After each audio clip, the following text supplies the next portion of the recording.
Well,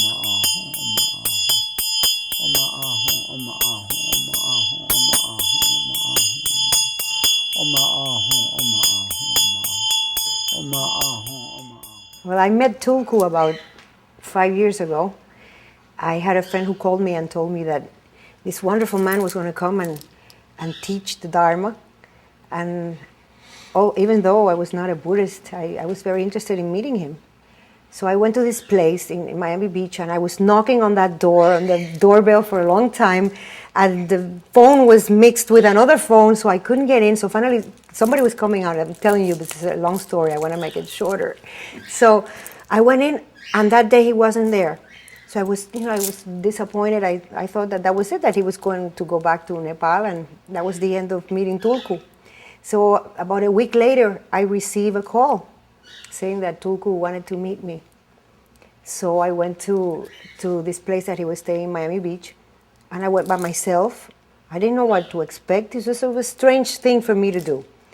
So I knock on the door, and the door opens. It's an apartment, and this wonderful man is standing there. He was like a little Buddha, I swear.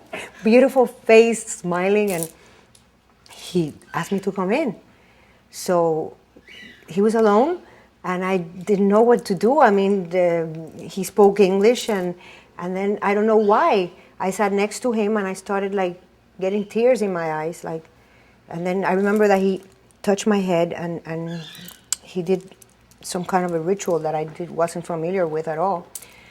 And somehow I felt like I was cleansed, I felt this very wonderful energy around me, and I felt his love and his compassion very, very strongly. So from then on, I was in love. He's so wonderful, and the work that he has been doing for all the nuns and monks in Nepal, it has been extraordinary. His dedication to his mission, to his Dharma. And we love Tulku. Forever we love Tulku. Wonderful. Well, I met Tulku because of Lissette. She kept talking to me about this wonderful man she met, and I was a little jealous. Who's that man? But once she brought him to the house, and we spoke briefly. But once you are in his presence, you feel that he's an enlightened human being. He makes you feel so in peace with yourself. And it's the classic example of how the age of the human body has really nothing to do with the path and the experience of the soul, because I have two daughters who are actually older than me, and he's such an ageless, old divine soul. He's a wonderful man. We admire him so much because of the work he does and for his dedication to in order to make us all better. You had a meditation practice once here at the house. Mm-hmm. What can you tell us about that? That was so magical. I don't know how it started. The word started spreading that he was going to do a special meditation here at the house, right here in this space. And a lot of people came. I mean, I didn't know, I'd say 2/3 of the people that came, I didn't know. And it was such a magical experience, I'd say, because all these people started gathering around him, and he did these rituals and these chants, and it was something that I had never seen before. It was a very special ceremony that he did. And I remember a friend of mine that came, people sometimes they come for curiosity. It's not really because they are practicing Buddhists, but these people, their lives were totally changed. I remember that my friend Gustavo Rojas and his wife came, and they went up to him, and he touched their heads, and she started crying, and she felt all this energy, and she was totally transformed, Tati, by Tulku. It goes to show you too that there's so much hunger in mankind for spiritual, awakening, and that once people found out that he was going to do that here, although really he's not a well-known individual in this community. Everybody was so excited about showing up, and even some celebrities, friends of ours have really, have nothing to do with Buddhism or anything like that. We're so amazed and so impressed just for being in his presence. It's so wonderful how Buddhism is getting to be known.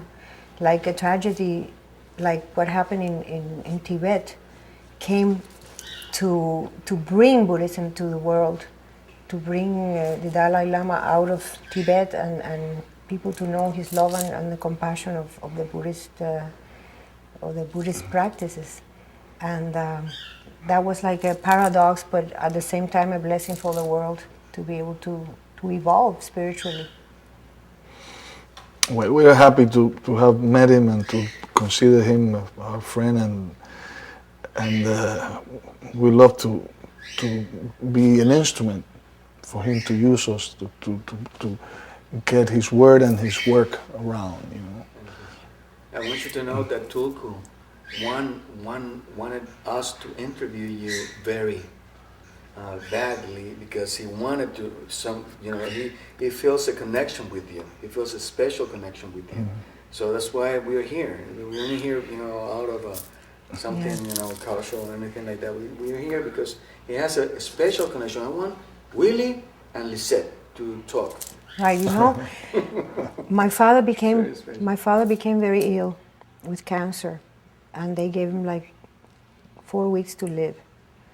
So my mother, was very distraught and very upset, and she couldn't fathom being without my father.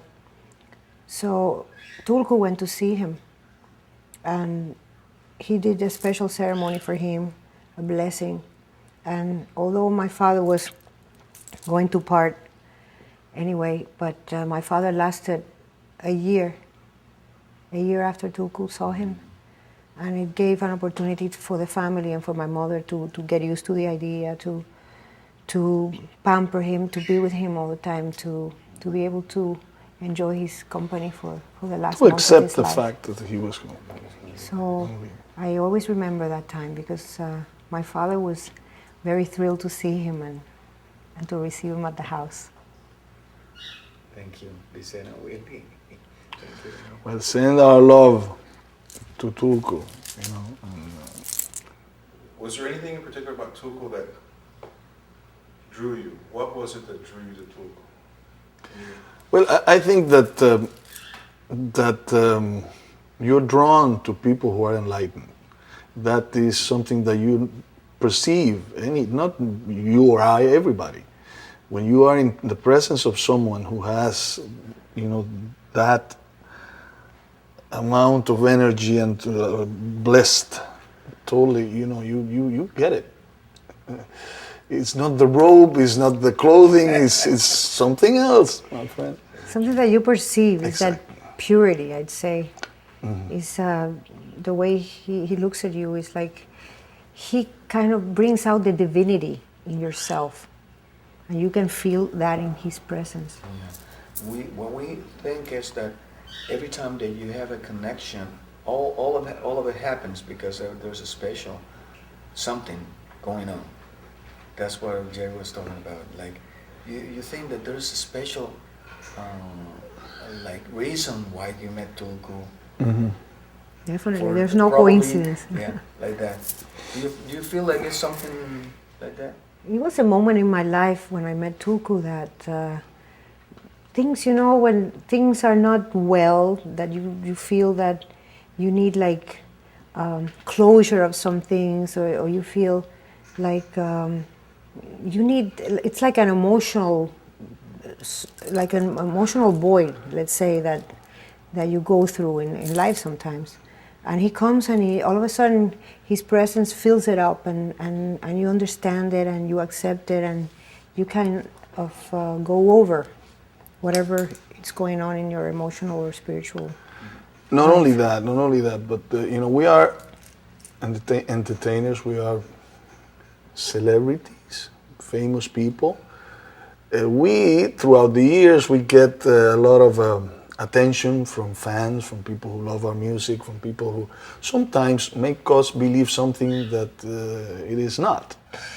And we, people like us especially, need someone like Tulku to make that false ego or whatever just disappear and tell you, hey, put your feet on the ground. This is, the game has nothing to do with, who you really are. Who you really are. That's very good. That's very good. I think that's it. Boom. Wonderful. Oma ahu, oma ahu, oma ahu. Oma ahu, oma ahu, oma ahu, oma ahu, oma ahu. Oma ahu, oma ahu, oma ahu. Oma ahu.